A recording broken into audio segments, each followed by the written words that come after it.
Okay, I'm coming back to y'all part 2. My video wanted to jump out for some reason, but y'all know I will edit it to put it together, so it don't matter. I'm a great editor. So, good. Go ahead. Okay, all right. So yeah, man, avoid alcohol during training, that's for sure, but it's all about knowing your body. Some people can cut 10, 20 pounds and be fine and jump right back up. Me, I'm a slim dude. Right. I can cut weight super easy, so I gotta be careful, because once that ball gets rolling, I might not be able to stop it. Right. So usually I don't have to starve myself, because I'm slim. Yeah, definitely. I can tell. And you're 6 foot? 6'2". Yeah, I'm gonna say you look taller than 6 foot. Now I'm not tall myself. Yeah. I'm only 5'6", 6.5". But you're fighting at 147, which I mean, 6'2" at 147, man. Yeah, it's like Tommy Hearns. Right, Yeah, definitely, fighter, man. You know? What's your reach? Like how? Like I think it's about. I think it's 74 inches. Just I'm proportional. 74. Comparing that to. I don't have no crazy arms. Yeah. I think what is Terrence Crawford, like 72 or 74? Something crazy, man. He's like, I want to say 5'8", and this is like 6'2". Yeah, but right. The same reach as me, and I'm like 6 inches taller. Yeah, and that's definitely an advantage. I mean, especially when you know how to use it. You know what I'm saying? Yeah. When you're boxing, do you like to brawl, or do you try to use your reach and advantages when you're in there? You always come out, trying to be technical, trying to use your reach, but in my heart, I love to fight. Right. I love to fight. That's just how it's got to be. So, but my coaches and anybody in my corner, they're gonna tell me, hey man, use your reach as much as you can. But I love to brawl. Right, and most of the time I know they always tell you fight tall, you know what I'm saying? It's something, when you got height. Because I see a lot of fighters, man, you find some fighters just tall and they start bending down. Yeah. And it takes away your advantage, you know what I'm saying? Well, it's sneaky, I'm a taller dude, so obviously, they're going to assume you have long arms. Right. So, I mean, like someone like Terrence Crawford, it can be sneaky because they have the same length arms as me. They're really like down here. Right. But then they're like, boom, and then they touch you and you're like, oh my gosh, she can touch me. Right. Yeah. And that's why, that's all it is. Do you have a fill out process as far as, like, always they said Crawford likes to fill people out, but as far as getting with your reach, are you able to tell when you're boxing, like, hey, I know I'm in distance now after a few rounds? Yeah.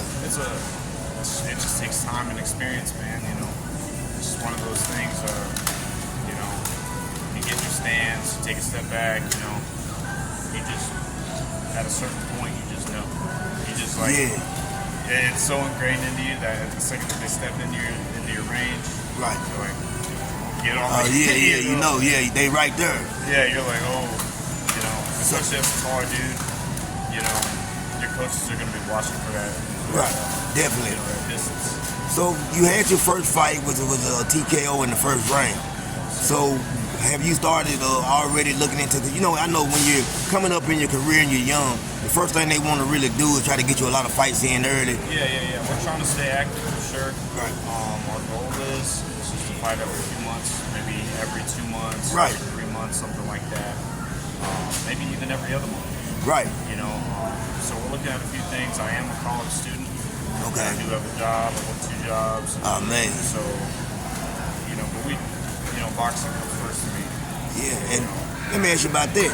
When you're starting off in boxing, the money's not going to be there like it is as you go on in your career. Yeah. So people got to understand that. It's 2 jobs. Right. So you got 2 jobs. So how does it affect your training? You just got to be smart with that. Right. You got to, a lot of people, they sleep on sleep. You have to get good sleep. Right. You have to prioritize sleep. I don't care. You just work maybe like 12 hours, and then you just went to training right after. Now you got some free time finally, but guess what? It's like midnight already, and now you got to get up. Right. You might have to get up at like 6 a.m. next day. You have to go to sleep. So sleep is necessary. Oh, 100%. Because you can eat as healthy as you want, train as hard as you want. You will make 0 gains, and not just in boxing, whatever fitness you're doing. Right. You can't cut weight without sleeping. You cut weight, fat will fall off while you're sleeping.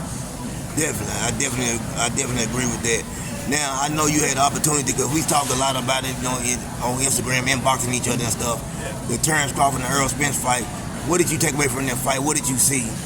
Well, I had Terrence Crawford winning that fight. Yeah, you did. I've always been a fan of Crawford. It's That's my guy.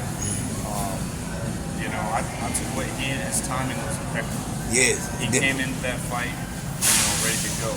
Yeah. You know, I mean, he walked out to Eminem. Yeah. I don't know if that did something, but you Right. don't lose when you walk out to Eminem. You just don't. Yeah. So, I mean, I had him winning that fight. He had his timing down before the fight. You could see it in his eyes as a dog. He was ready. You know, he was focused. Mad respect to, Errol Spence Jr. I've always loved them both as a fighter. Honestly, I wasn't even going to bet on that fight.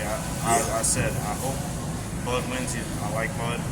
I've always watched him, but I had it a really close fight. But, he surprised me when that knockout. He shocked me too because especially in the second round when he caught him with that jab, man. I was like, what? Yeah. That was insane. But that was definitely a pay-per-view I was not going to miss. Right. And that's why I tell people, like, sometimes people think because, like, I've been watching boxing long enough and I've been in the ring, I know, like, if a person really is a casual and they just seen Errol Spence and they know Terrence Crawford, I seen things that I've never seen before. To me, personally, I didn't feel like that was the Errol Spence I know. Even if Terrence Crawford would have won that fight, it was something off to me. I mean... He was, I don't know, what it could be. He's a great fighter. He has no excuses. I respect him. Yeah, me too. Very humble. Both of them.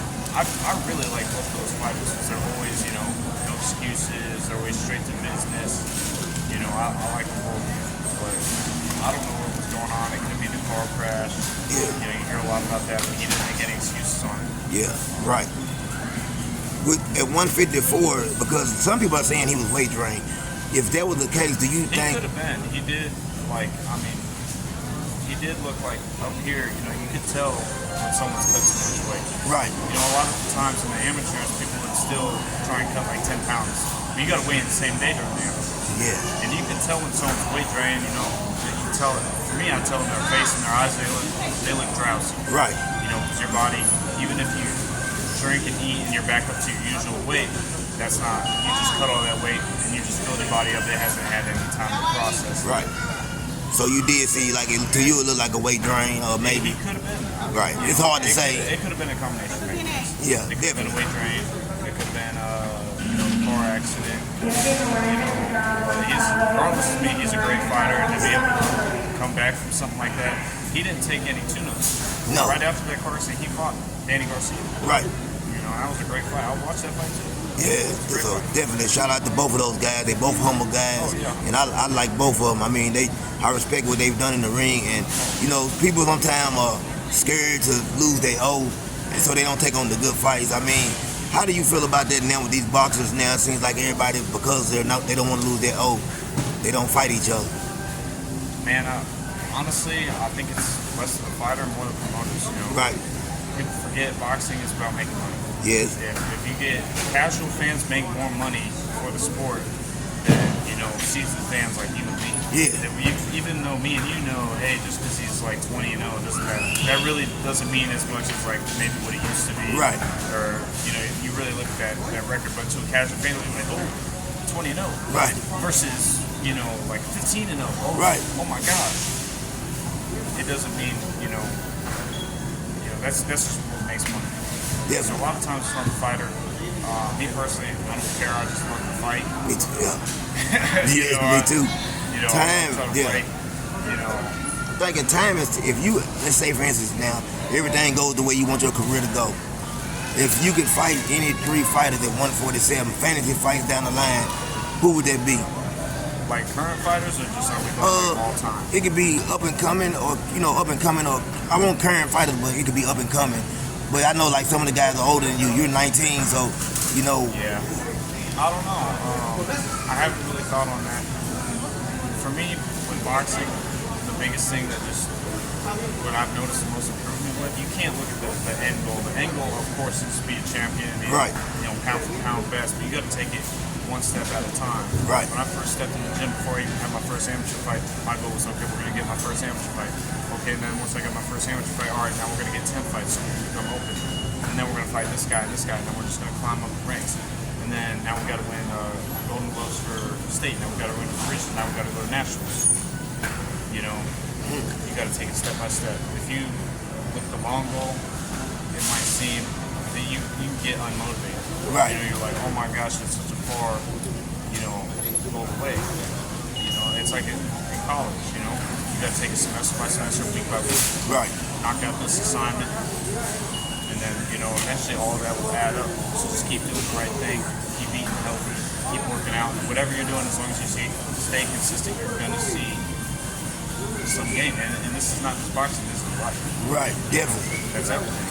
Definitely. So, with your college, I know, man, first of all, salute for you doing what you're doing, 2 jobs, going to college, 19 years old, professional boxer. I take my hat off to you.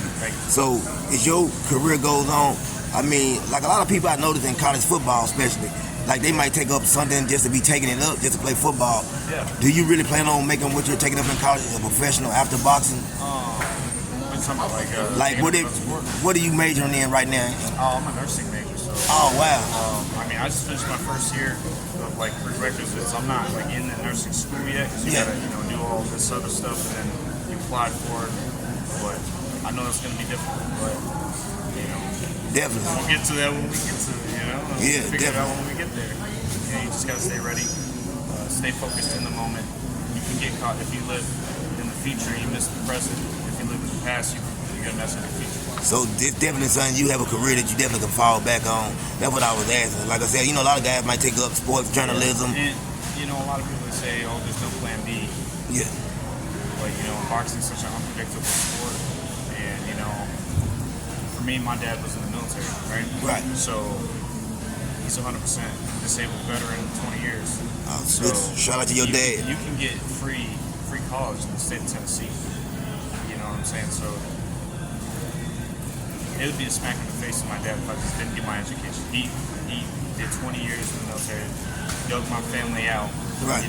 Got us to where we're at. Right. Where he got his kids college. He could say that he did that, and I'd be a smack in the face of my dad if I didn't take advantage of that. Man, that's right, man. That's how I feel about it. Definitely, man. I love to hear that from a young man. You got your head on right. You know what I'm saying? So much stuff going on around here. And it's good to see somebody, man, at a young age is already, you got goals set. And, it took me a long time to realize, but after, fighting for a while, in the gym, you realize, oh, snap. I got younger kids looking up to me, and back then you were looking up to, other fighters. Yeah. And, once I realized that, I was like, man, I really can't mess up now. I got people looking up to me. I got people watching out for me. Right. I didn't want to mess nothing up. Coming from Clarksville, I boxed at an early age, but I was able to because my auntie, I stayed with her for a while, and her husband was in the Army. So I was able to get out for a camp and box. Yeah. But for kids around here, I don't see, you go to Philadelphia and places like that, they got real boxing gyms, schools. Yeah, boxing left and right. What would you tell a kid around here that wants to get into boxing? What steps should they take? Steps should you take, man? Me personally, I started with MMA. Right. Just go to a gym that fights and find out what's for you. Because you might just know what boxing is, but explore other martial arts, see what you like. I would say here MMA is probably a little bit bigger than boxing. It did, yeah. MMA is coming up, so try that out first. See if you like it. Like I said, that's what I started with. Eventually switch over to boxing. There are boxing gyms here. There's more boxing gyms in Nashville. Right. What made you? Okay, I'm sorry. What made you change from MMA to boxing? Well, a good friend of mine passed away. Sorry. He was coaching me with MMA, and it wasn't the same. So right. I switched over to boxing. This guy took me under his wing, and then kind of went from there. And now, like I said, step by step, you got to take things step by step. You look at the big picture. It might seem more impossible, but at the end of the day, from where I started to where I'm at now, I would have thought this was impossible. Back when I was a kid, I was back then I was skinny and short. Now I'm skinny and tall. Yeah. And I'm boxing, but back then I was skinny and short. If you would have told me now that I'm a professional boxer, then I would never believe it. So you got to take it step by step, man. Right. If you can't fight at all, go learn to fight. Definitely. And then once you find out that you like it, you're like, all right, now I'm gonna get an amateur fight. Boom, get that amateur fight. You're like, okay, well now what's next? We get more amateur fights. You get to be an open boxer. You know, however it is that you go about doing that, and you know, and you just go from there. And you gotta take it step by step. You gotta stay consistent. Is the training in MMA and boxing, is there a difference in the training? 100%. I would say that they both utilize functional strength training. It's not really when you're you know, strength training. It's usually, you know, more than a month out from your fight. You know, you can lift weights, but lifting heavy and you know, fighting doesn't always go hand in hand. You need functional strength. You know, so whatever that might be. You know, kettlebell swings. You know, sledgehammer swings. You know, stuff like that. I know, like, you know, most time MMA fights are 3 rounds to 5 rounds. So, do you see, like, okay, take for instance the Jake Paul and Nate Diaz fight last night. Nate Diaz is known for his endurance, right? But do you think, because I seen him kind of gas a little bit last night, and that's the first time I can ever say I've really seen him gas. Do you think that's a testament to boxing? I think he's, you know, for one, he's getting older. Right. Making no excuses for the guy, but, you know, MMA rounds are a little bit longer. You know, the pacing's different. Right. I didn't really, I woke up, saw a few reels on it, you know, saw a few clips, and I was like, oh, you know, he looks a little bit slowed down. It could be his age. It could be because he's used to, you know, those longer minute rounds. Right. I know in amateurs, when you first start, when you're, you know, under 18, right, they start you off with 2-minute rounds. And as you become, I think it's once you get